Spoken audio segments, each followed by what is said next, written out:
Yo, whether you watching this from Facebook, Twitter, click the link in my Instagram, moviepilot.com, or YouTube itself. What up, world? So I just saw it. It is the first big screen adaptation of the 1,200 page Stephen King novel. It stars Bill Skarsgård. You got as Bill, you got Jaden Lieberher. As Beverly, you got Sophia Lillis. As Ben, you got Jeremy Ray Taylor. As Stan, you got Wyatt Olaf. As Wyatt Olaf. If I mispronounce the name, man, that's my bad. What's I? Bill, Beverly, Ben, Stan, Jack Dylan Grazer as Eddie, Chosen Jacobs is Mike, and Finn Wolfhard is Richie. And it's directed by Andy Muschietti, another name that I hope I pronounced right. He directed Mama back in like 2013. If you want to get a shout out in my review of American Assassin, stay tuned to the end of the video to figure out how you can do that. Derry Maine, man. Every so often, it's an established cycle within the book, within the miniseries, within this movie. Kids just start disappearing, and these seven friends come together, figure out what it is that is terrorizing this town, and their bond, their friendship, their willpower defeats Pennywise the dancing clown. I mean, there's no spoilers there, man. Like everybody knows what this story is. And there is like a little backstory because like this weekend I put it on Twitter, man. This weekend, so many people are gonna come out of the woodwork and be like, "Nah, I've always loved the novel. I've watched the miniseries for this amount of time. I've always loved it because it is hot right now. It's going to be the number one movie at the box office, and it's gonna have this wave of people that are just automatically fans, have always been fans. No, bruh. I watched the miniseries at 4 years old. It debuted on like a Sunday or a Tuesday or some shit. I was with my cousin, sat on her lap, had my hands over my eyes, and when Tim Curry's Pennywise took Georgie, that was the most terrifying shit I had ever seen in my life. It scarred me for a really long time, to be completely honest. And it actually, I'm 31 years old, and I'm putting this all out there. It wasn't actually until maybe the last like two or three times I watched this that I just watched it and didn't get goosebumps, goose flesh, as they say in the novel, and um I just watched it, took it for what it was. The nostalgia still lets me enjoy it, but I don't find it scary anymore. And over the spring, from like mid spring going into summer, I'm lazy as hell. So late spring going into summer, I listened to the audiobook. I bought the book, tried to read it, and knew by this day right now that I'm presently recording, I wouldn't have been done. So I knew if I listened, and that's all I did while I was in my car was listen to the audiobook, I knew I would finish it. And I did finish it. And I was ready. I was prepared. I was prepared like Uncle Scar for this movie. And one more thing before I actually talk about the movie, this is not a remake. If whoever tries to call this a remake is a fucking idiot. It's not a remake. It is a big screen adaptation of Stephen King's novel. The miniseries is a made for TV movie. It's its own thing. Off jump, the kids, all seven of these kids are going to be stars. If they choose to continue to pursue acting careers, which I wouldn't be mad if they did, all seven of these kids are going to be stars, man. Cause they all had great chemistry. They all conveyed that they were scared at different moments of the movie, and I was invested in all of their stories, man. I would say that Mike and maybe Stan didn't really get as much screen time as the others, And maybe Richie didn't get that much screen time either. But Richie, like, if you know Richie from the book, if you know Richie from the miniseries, he's a loudmouth. He talks shit. And Finn Wolfhard as Richie stole most of the scenes he was in just because of his dialogue, because of the delivery of his dialogue. I really liked Jaden Lieberher as Bill. He, like, in the trailers, they never showed him stutter. That's a huge character trait of his in the book. So I was a little worried he wouldn't stutter, but to put anybody who hasn't seen the movie yet and doesn't care about this little tidbit, if you do, pause, mute for like 2 seconds. If you don't care, he does stutter, and I was relieved because he had to be an accurate portrayal of an accurately written character. He had to. I really like Eddie was good. Like, every character had their moments to really stand out, but I would say that Bill, Beverly, Richie, and Eddie stood out the most. And then the comedy, like, it's not like comedy heavy like Tim Curry was borderline hilarious every time he was on screen. The kids have a lot of humorous moments during their interaction. The main event, man, like Pennywise, Bill Skarsgård does something amazing with this character. He doesn't do a Tim Curry knockoff. He doesn't try to like channel a previous Joker or anything. I saw somebody post something about him like channeling Heath Ledger's Joker. Heath Ledger's Joker was a human being in makeup that caused chaos.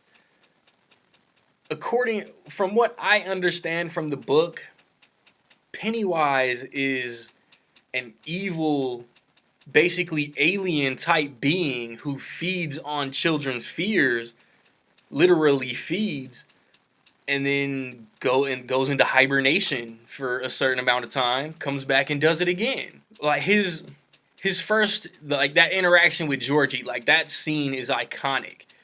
And even in the miniseries, that scene is iconic. I told y'all that shit traumatized me.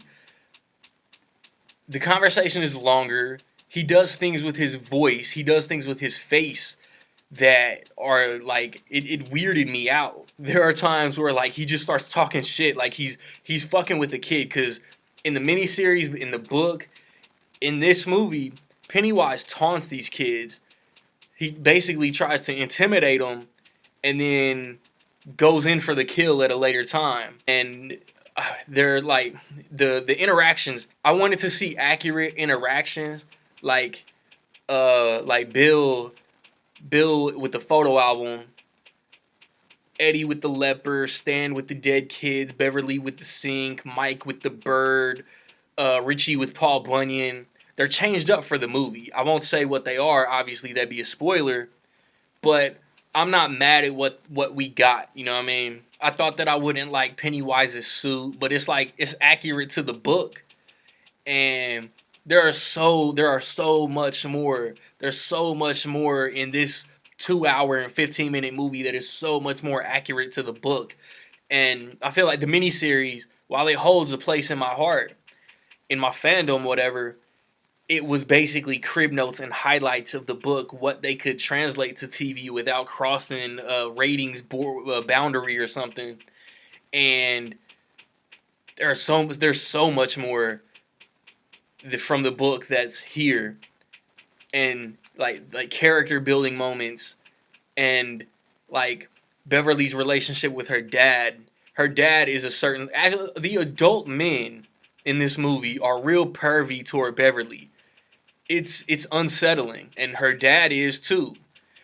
But I saw a comment earlier where somebody said, I don't think Beverly's dad was ever had those type of thoughts about Beverly. Bruh, you haven't read the book. I think the Losers Club, the Lucky Seven, and Pennywise were portrayed as accurate as possible. There are like Henry Bowers and Belch, Victor Criss, Patrick Hockstetter. They're in it. I wish there would have been a little more character development with them, Because as soon as the movie starts, we kind of just it's just kind of understood. Hey, these are the town bullies, and Henry has an arc. Like he starts off as a bully, but he becomes just a monster by the end of the movie.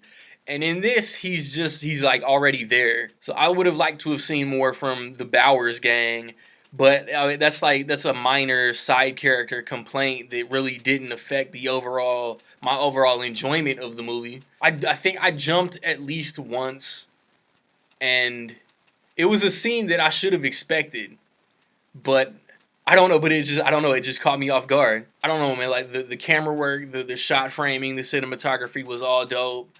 Um, there is. I thought they were gonna do something with one of the seven. That like I don't. They threw a curveball because I thought they were going to, but then they didn't. But then like there's a character in the book and even in the miniseries who was reluctant to take the oath, and I didn't feel that reluctancy. But I mean that also it shouldn't affect because maybe I don't know maybe it could be like a lingering effect that we just didn't see, and there's also kind of like a nod, an Easter egg to future events. I don't know, like I don't have anything that was like a big enough flaw to really knock my rating and my enjoyment of the movie. My biggest issue with the movie is that New Line fucked up. Warner Brothers fucked up. Back in 2003, they knew they were going to end the Matrix series, and Reloaded came out in May, Revolutions came out in November, and I could almost guarantee by November Reloaded was on DVD. Harry Potter, Deathly Hallows Part 1 came out in November. Part 2 came out in July. And the other one had been on DVD and Blu-ray for a long time. Warner Brothers and New Line should have had part 2, be filming part 2 right now. Adult actors already cast, everything written in filming. They should be doing scenes right this minute for a theatrical release around January or February or March. As far as I know, they might even just begin writing the script in March. So I feel like Warner Brothers dropped the ball on that. This could easily end up being one of my longest reviews of the year. 'Cause this was my 10th most anticipated movie all year, man. And like I told y'all, Stephen King's It and Pennywise, the character of Pennywise, molded my like horror fandom and movie fandom and kind of made me kind of affected who I am. I just have a lot to say, you know what I'm saying? I'm trying to do this spoiler free. There might be a few spoilers, a few minor spoilers here and there that I might have eked out, but nothing, no huge plot points, man. None of the cool stuff. There's a lot of creepy. Like I said, I jumped once, maybe twice, but there's a lot of creepy imagery in this movie. That's another like huge props to the effects team and Andy Muschietti himself to get the performance from Bill Skarsgård and from these kids. Everybody already knows who Finn Wolfhard was from Stranger Things. Can't wait for season 2. But I think after this opening weekend, everybody is gonna be on the lookout for all 7 of these kids. I feel like there was more I wanted to say. I'll think of it while I'm editing and kick myself.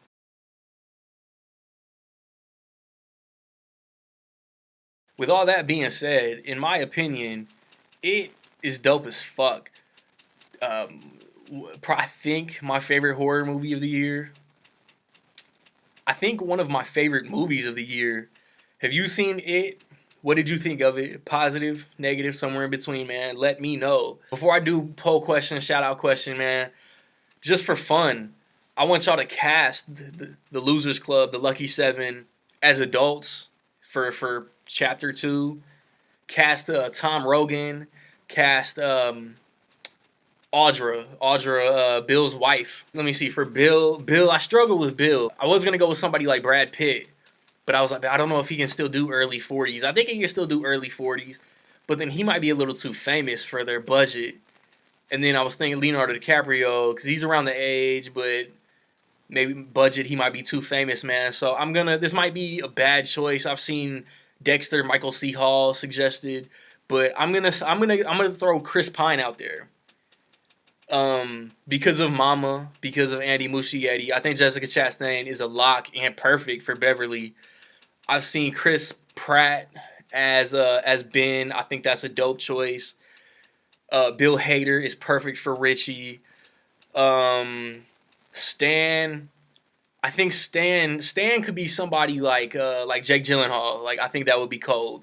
He might be a little too famous. Eddie, I think I've seen Joseph Gordon-Levitt suggested for Eddie. I think he's perfect. And then for Mike, I was thinking David Oyelowo, but I've also seen Chadwick Boseman suggested, and I think he looks more like Chosen Jacobs. So I would lean toward Chadwick over David Oyelowo.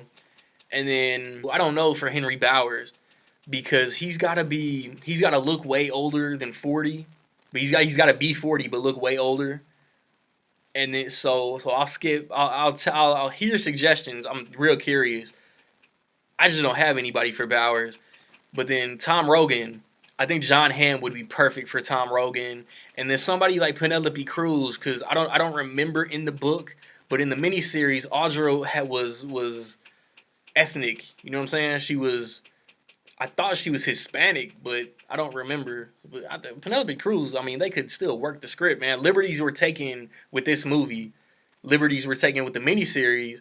So take a liberty and let Penelope Cruz be Audra. If you want the shout out in my American Assassin review, how much will it make opening weekend, man? Be the first to get you guys in, be the closest before noon Central Time on Sunday, and you get the shout out next weekend, man. This movie's gonna catch a lot of comparisons. Like a couple behind me, man, like Stand By Me, with the whole kids coming together, coming of age, whatever. Finn Wolfhard and being set in the 80s is the only Stranger Things comparison this really has. So I mean, Stranger Things might be a played out comparison. I've seen like Nightmare on Elm Street. I've seen other things. This is really its own movie. I mean, comparisons are really gonna fall flat. So just like let it be its own thing. Don't compare it to other movies. Don't compare it to the miniseries. And I've also seen like hate for the 80s setting. Like it takes place in the 80s, like 1989. There's a theater marquee has Batman, Lethal Weapon 2, and A Nightmare on Elm Street 5. That is a real dope detail. And there's like one or two 80s jokes, references. But it was Cary Fukunaga's idea to do it in the 80s, and Andy Muschietti just kept the idea. Like, don't shit on him for when it takes place, because it originally wasn't his idea. He just rolled with it, and it worked wonders, in my opinion. So I've recently posted videos / reviews for me and my dog did an NFL prediction video. There's a Batman and Harley Quinn review. There's my top 5 movies of the summer, Wind River, just to name a few. Next week, like I said, I want to see American Assassin. The week after that, Kingsman and Lego Ninjago come out. Be on the lookout for those. I'm going to finish the last season and a half I got of Martin, and my movie talk for September is going to be my 10 favorite sitcoms. Look out for those, man. Like, subscribe, comments. Find me where you find me, man. Don't know where to find me? Watch these credits. Peace.